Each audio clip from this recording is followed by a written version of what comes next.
કડીના જે પરિણામ સામે આવી રહ્યા છે એને આપ કઈ રીતે જોઈ રહ્યા છો? જુઓ હું તો પહેલેથી જ તમને કહું છું ને હજી છેલ્લે સુધી કહીશ, કડીમાં ભારતીય જનતા પાર્ટી અત્યારે આગળ છે અને છેક સુધી આગળ રહેશે. ત્યાં આમ આદમી પાર્ટી ચિત્રમાં હતી જ નહીં. સીધો જે સંઘર્ષ હતો એ આમ આદમી કોંગ્રેસ અને ભાજપ વચ્ચે હતો. કોંગ્રેસે ત્યાં કોઈ તાકાત ઝોંકી નહોતી.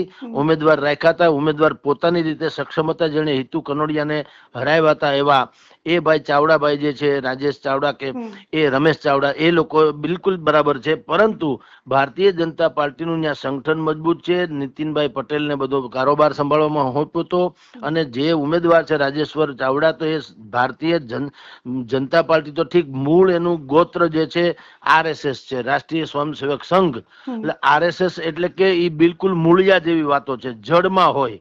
એટલે ત્યાં અત્યારથી પહેલેથી જ, જો કે અત્યારે ભારતીય જનતા પાર્ટી આગળ જ ચાલી રહી છે.